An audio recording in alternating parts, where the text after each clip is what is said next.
So let's get into your reading here. I feel like the major focus for the next 7 days deals heavily with cooperation. Okay, I feel like you have somebody in your midst that is a little bit difficult to compromise with and to work with. I see the energy of somebody who is dragging their feet, like they're very slow to act. And I feel in the more extreme sense, they could be a little bit lazy. And then in a milder sense, they can just, take their sweet time. They don't really do things with a lot of urgency. And so I see this image of a polar bear, and it's just sitting in one place, and it's just, snacking on the salmons, and it's not really doing much. And I feel like you're nudging the bear. You're like, get going, get moving, do this, do that. And I feel like the person is just taking their sweet time. They don't do things with a big sense of urgency. I feel like things around your home environment could be, not as clean, as orderly, and as organized as you need it to be in order to function. And I feel like this is your office. This can also be your home environment. I feel like somebody's leaving stuff out, dishes, dirty laundry, and they're not really pulling their weight or doing their due diligence to pick up after themselves and to, chip in with the housework. I also feel like there might be a lot of work from your end where the house chores and things like that is neglected.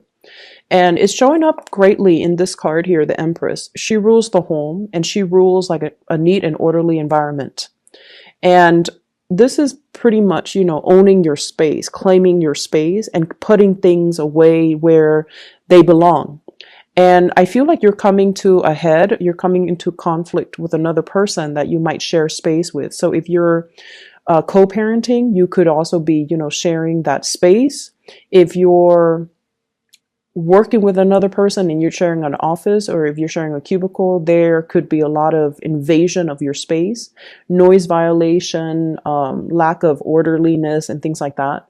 And I also feel like, you're doing your part to really take care of the home environment here with the Queen of Pentacles, and the other person with the Five of Pentacles, they're not really chipping in. So there's like disputes and arguments about space, about orderliness, about cleanliness in the home front. In your love relationships, what I feel though is there's a need to compromise. Okay, there's a need to kind of like, I see a lot of discussions and talks between you and your partner about big goals and big plans. Where are we going to live? Where are we going to buy property? When are we going to settle down? When are we going to, start building a family? So I see you and your partner talking a lot about plans, dreams, aspirations. If you're not in a committed relationship, I see you're getting to know somebody and you're finding out, about their dreams, their passion, their long-term goals, and about where they're planning to be, what they see themselves doing in about 5 years' time, 3 years' time. And I feel that the person that you're dealing with, we have here a fire sign, Sagittarius, Aries, or Leo. This is somebody who is, a leader in their own right. Okay, so this is somebody that leads the way, that takes charge, that takes a lot of initiative. When it's in the reverse position, it's somebody who might be going through some type of a inner conflict, or some type of they're experiencing some type of blockage in their own life, and they're questioning their sense of direction. They're questioning, what are my skills? What am I really good at? What do I really want to do? I see this as somebody who is who has a lot of ideas, and I feel like they initiate or start a lot of things, start a lot of projects, start a lot of, get the ball rolling on many, many things, but they might have difficulties finishing them. So you're dealing with someone who's a little bit scattered. And I feel like unless They take the time to really figure out their strengths, their weaknesses, their passions, and the things that they don't want to do. It's going to be really hard for this person to arrive at a sense of direction when it comes to overall plans and how you fit into their life goals and how you fit as a relationship partner into their life trajectories. And if this is a partner already, I feel like, they're having some type of a inner, like a mini, I would say a mini crisis where they're still trying to figure out, things in their own lives. They're trying to wrap up one chapter of their lives. They're trying to finish up something. For some of you, this could be the partner dealing with school. For others, it could be they're trying to get out of a divorce, or they're trying to separate themselves from, a situation like an ex, or finalizing some type of a divorce or separation with their ex-partner. And then for others, it's like they're trying to get published, they're trying to get things moving in that direction, just so that they can have that clarity and that certainty in their lives so that they can begin anew. And so I feel like there are a lot of discussions about, how we kind of fit together in each other's future plans. So there's a lot of compromise, there's a lot of discussions, and there's a lot of emphasis on building. Compromise is the key word here. So I definitely feel you've got somebody that you really care about, you want to build with. They want to build with you. They see a lot of potential in you, and they're trying to make things work. For some of you, I also feel like attraction and flirtation in the work environment, and you're trying to keep things very professional, mainly because there are other people around. And I feel like you're being really smart about it because, work for you, you guys are like the workaholics of the zodiac. And so work is always going to be on the front burner for you. And even if you feel like the attraction with a coworker, with a supervisor, with a boss, you're going to keep things, professional either way. But I do see this element about you talking to somebody a lot about projects, a lot about work, a lot about dreams, aspirations in the work environment, what you want to do for the next 3 years, how you're planning to, I hear like professional development. So there are a lot of discussions about that between you and a crush in a work environment as well. I'm also seeing a lot of energies here about family, okay? Healing like family issues, letting go of resentment, and I want to say agreeing to disagree. So like, don't beat a dead horse. If you've had conflict with a family member, I feel for some of you, you could be like a parent, and this can be your children. Or you could be the child and there might be conflict with the parents. I see one person constantly telling the other person what to do, just like somebody giving advice or telling the other person what to do unsolicited. And I feel like somebody patronizing another person and treating them like a child and not giving them the freedom to make their own mistakes and trying to steer them in the direction that you want to go rather than in the direction that they want to go. So this can be you to a child or a parent to you. So I feel like a lot of that, there's like resentment. And I feel like when you meet up with this person, for the first 10 minutes, things can go really, really well. Hey, how are you? I've been thinking about you. What have you been up to? And then past that 15-minute mark, conflict starts to arise. They would say something and you feel like it's a criticism, or you feel like it's you feel like it's kind of like them digging at you. But I don't feel that it's meant to be that way. I feel like they're just very concerned. And so don't get too defensive. Hear what they have to say and just envision yourself. A lot of the times when we deal with family members, we have too much history with each other.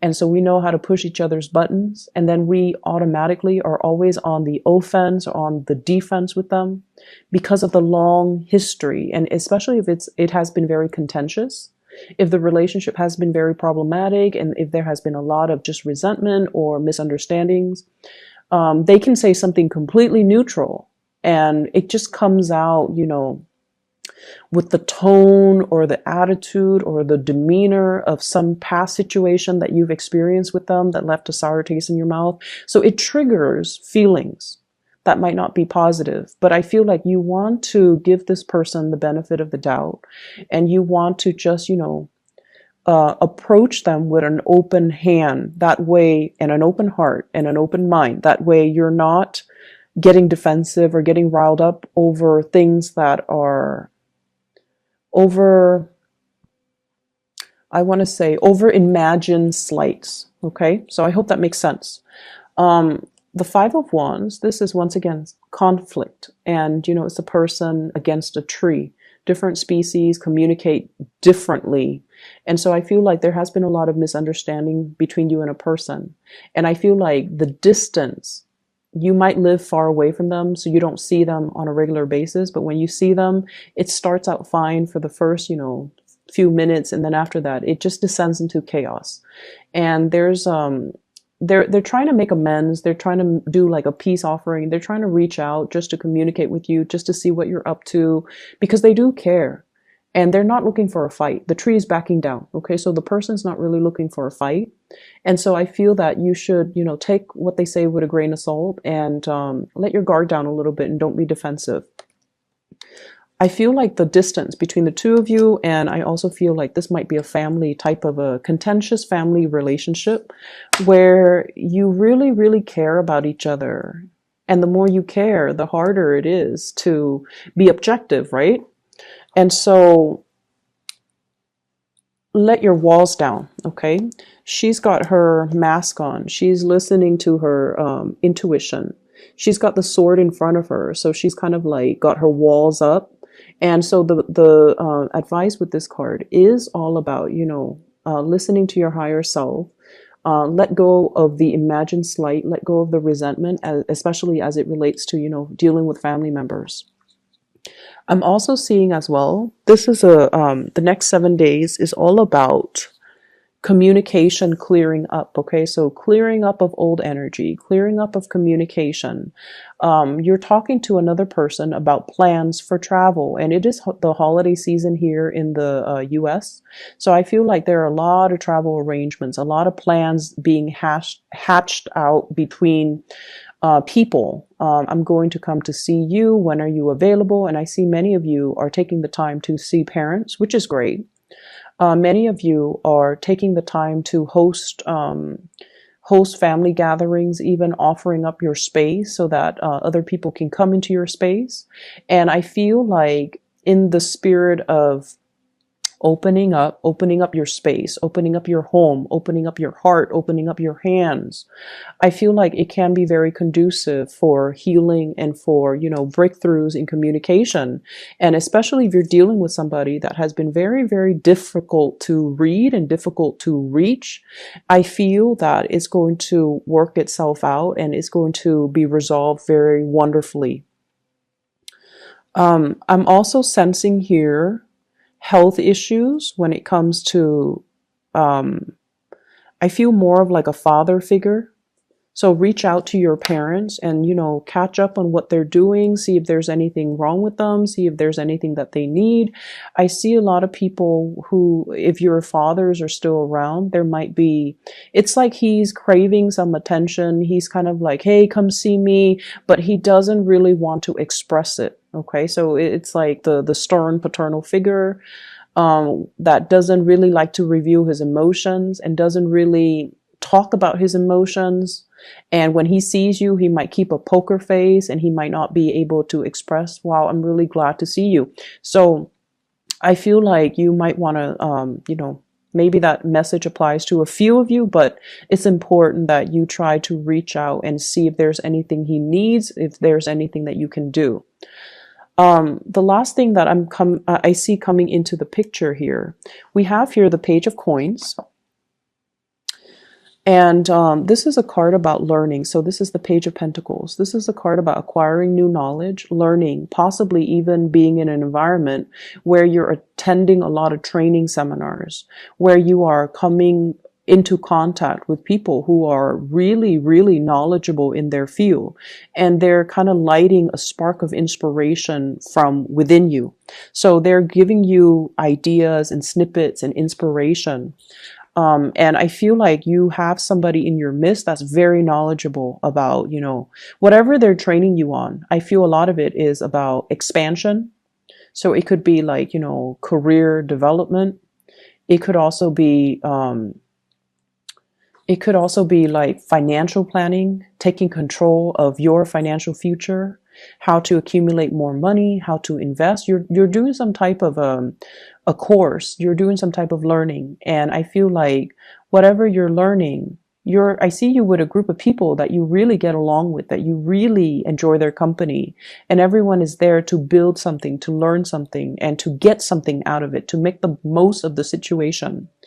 And with this situation, I feel like whatever you put in is what you're going to get out. So I feel like there are a lot of activities for group work. I also feel like you're going to come away with it, from it, with a lot of knowledge and a lot of skills to help yourself professionally.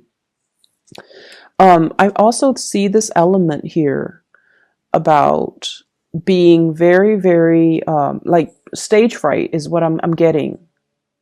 Putting on a brave face, even though you might be experiencing stage fright or social anxiety, feeling like people around you have so much to offer and feeling like you might be lacking. This is a typical Virgoan trait, feeling like, you're not good enough, feeling like you don't have enough to offer, feeling like your voice doesn't matter, and feeling like, I don't know, I don't want to say it, I don't want to ask that question. What if people think, I'm being silly? What if people think I'm stupid?